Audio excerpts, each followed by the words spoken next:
সোনার হাতে সোনার কাকন কে কার অলংকার। বিখ্যাত এই বাক্যটি কেন প্রচলিত জানেন?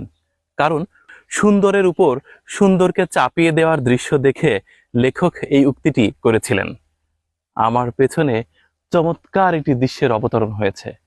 দেখুন, পৃথিবীতে কোনো প্রাণীর খাবার খাওয়ার দৃশ্য এত চমৎকার হতে পারে, এটি আপনি নিজের চোখে না দেখলে বিশ্বাস করতে পারবেন না। কি চমৎকার পাখি! হরিয়াল ঘুঘু, যেটাকে সবুজ পায়রা বলা হয়, কেউ বা বলে ঘোড়েল পাখি। মহান আল্লাহ নিজের হাতে তৈরি করেছে হরিয়াল ঘুঘুকে।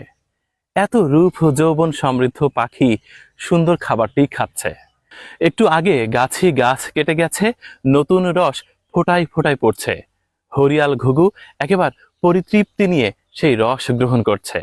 সম্ভবত অন্যের খাওয়ার দৃশ্য এত চমৎকার হতে পারে এটা আমার জানা ছিল না।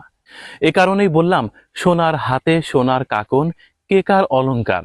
অর্থাৎ সোনালী বর্ণের হাতে সোনার চুড়ি পরানোর দৃশ্য বড্ড বেমানান, কিংবা সুন্দরের উপর সুন্দরের অত্যাচার।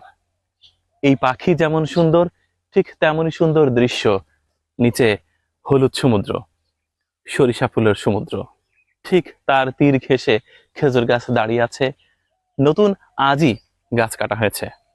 নতুন গাছের নতুন মৌসুমের নতুন রস ফোটায় ফোটায় খাচ্ছে হরিয়াল ঘুঘু। এ পাখির রূপ যৌবন দেখে সত্যিই অভিভূত হতে হয়। পাখি আমাদের প্রকৃতির অলংকার।